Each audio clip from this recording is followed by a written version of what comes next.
Hello, good day. Ito yung Singer Sewmate 5400 natin na portable sewing machine. So, meron siyang 60 kinds of different stitches. Ang paggamit nito, first, narito sa likod niya yung lalagyan ng sinulid. Ito. Tanggalin lang to. Tapos, dito may lalagay yung mga ganitong klaseng sinulid na maliit. And then, dapat ibalik mo to para hindi siya mahulog.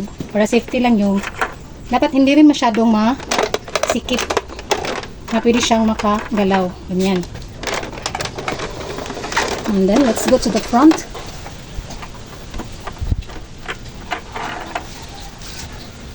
Tapos ito, yan. Dito siya ikakabit. Dito. Meron ka rin makikitang guide kung paano ilalagay yung sinulid dito. Meron siyang step 1, step 2. So, hindi ka mahirapan sa pagkabit ng mga sinulid kung paano siya ilalagay. Kasi meron na siyang guide dito. Ayan o. Yan, ganito. Meron siyang mga arrow kung saan ka pupunta. And then dito, number 4. And then balik sa baba, basic usage. And then, ito naman, lalagay natin. Tatanggalin lang to, pa-slide. Meron siyang mga extra na preserve foot dito. Yan. Mga extra niya. And then, meron din akong extra na needle. And then, mga extra na mga bobbin. Yan. Mga plastic lang siya. And then, meron din siyang preserve foot para sa buttonhole. Papakita ko mamaya kung paano ito ganito. Yan. Meron siyang storage box. Ito. And then, open mo lang dito. Tatanggalin to. At ipapasok natin yung bobbin sa bobbin case. Yan. And then, ibabalik. Pag ganun yung tunog, fit na yon, okay na yon. Tapos, isasara natin. Kasi ibabalik natin to ulit. Ganyan lang, paslide. Meron siyang lock din para hindi siya natatanggal. Slide ka lang pagtanggal ito. Hindi pwedeng ganyan.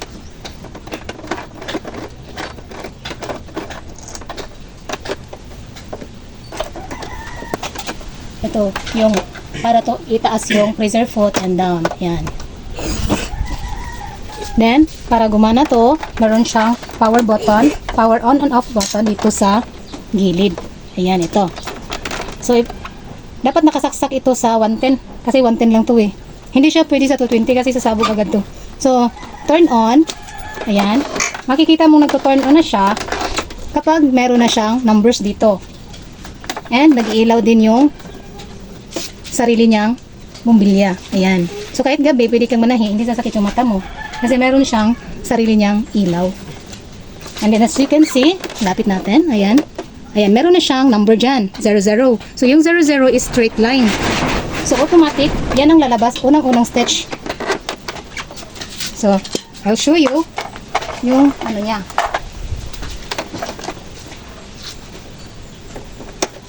Yung tahi niya. So, 00 pa yan.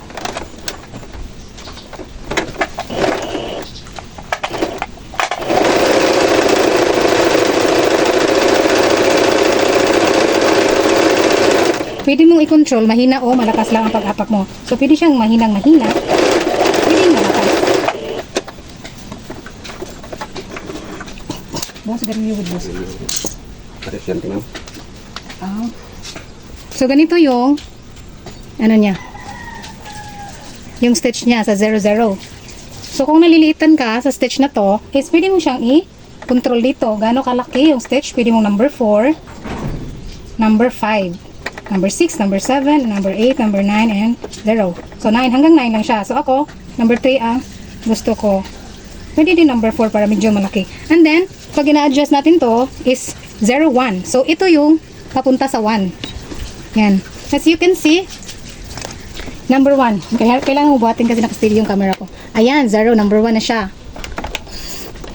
At ito naman yung gaano kalayo yung stitch. And then, dito kung gaano kataas yung stitch. Ayan, meron dito. Meron naman tong manual. Ayan, as you can see, 1 yun na. So, try natin yung stitch number 1. Then next, let's try this number 4. So, number 4. Hindi ko pa talaga ito masyadong na-explore ang makinang to kasi hindi ko naman ito masyadong ginagamit. So, let's try this.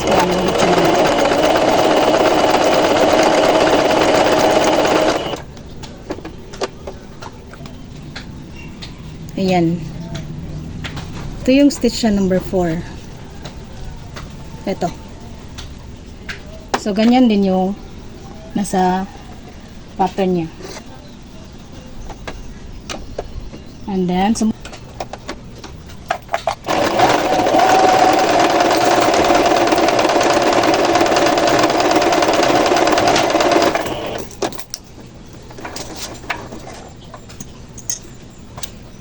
ganito yung stitch number 1. Ito yung 0, ito yung 1. So maganda siya, parang borda yung pagkatayo niya sa gilid. So this is the regular stitches, so yung 0. So ito naman, papunta na tayo sa paborda.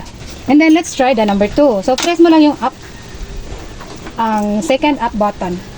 Let's see the stitch number 2.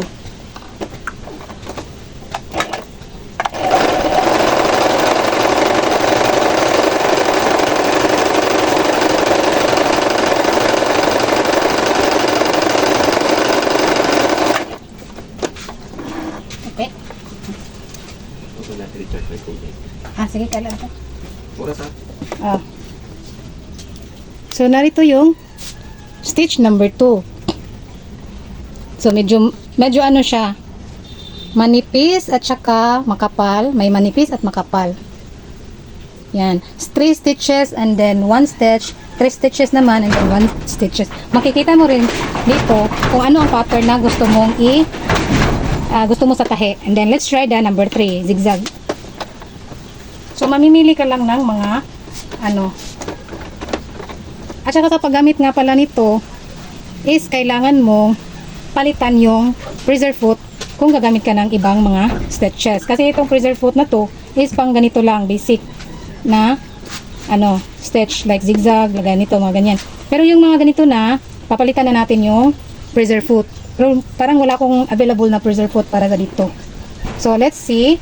Yung zigzag niya.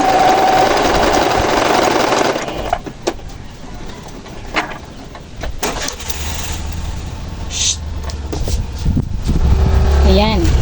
Ito yung zigzag niya. Ito namang number 6 is broken zigzag. So, hindi ko rin to siya na-try. Let's try again. So, pag nag-error siya, kasi yung preserve foot niya ay hindi pwede sa number 6. So, magpapalit ng preserve foot. So, I don't know kung meron akong preserve foot para dito. Pero maraming murang preserve foot na sa Shopee lang. And then, try natin tong number 7 at pwede sa preserve foot natin ngayon.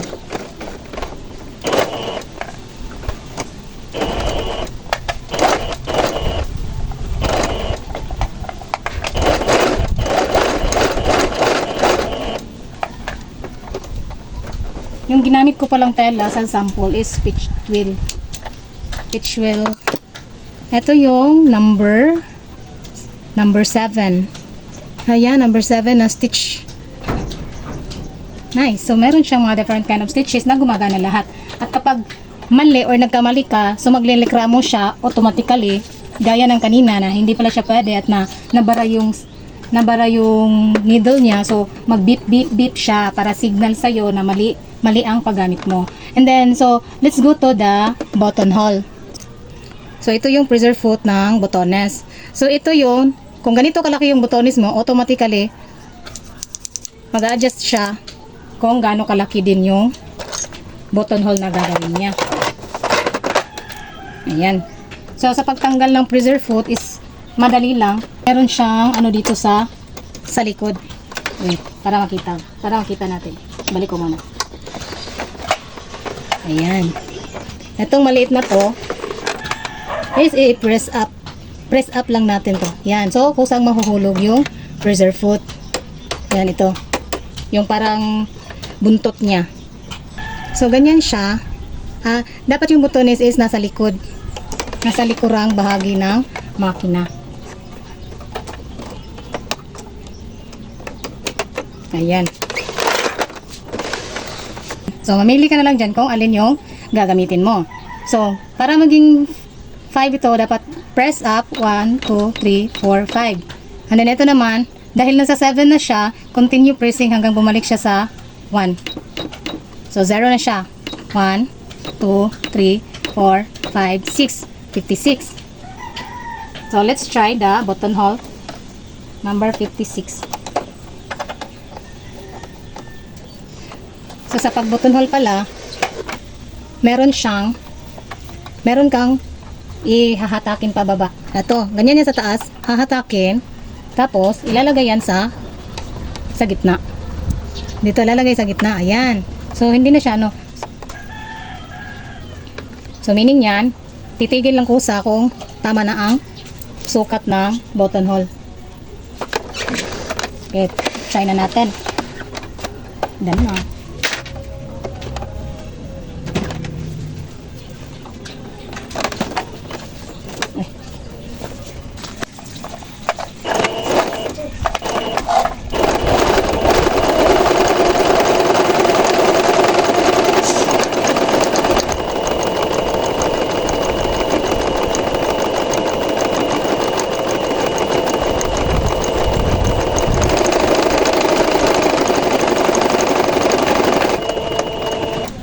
And then automatic, pag natapos na yung buttonhole is titigil siya ng kusa.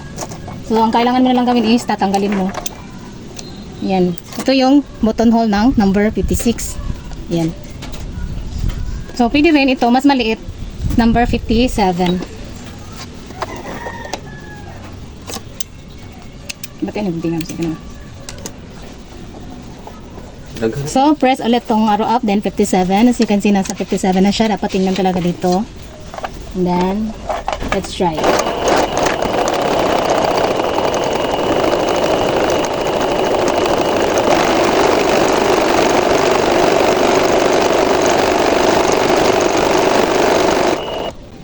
Yan, automatic titigil siya kung tapos na. Yan, medyo maliit naman itong sa number 57, ang butas sa gitna. Kita mo yung difference. And then, itong para sa mga maong na na style.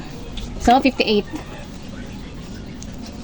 Ito yung buttonhole number 58. Susubukan naman natin itong maliit, yung 59, yung pinaka-last natin. Yan, ito yung buttonhole number 59.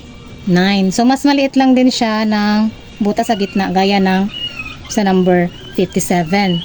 So, kung medyo gusto mo ng mas malaki, number 58 or 56. Yan. So, ganyan na ang paggamit niya, ma'am. And then,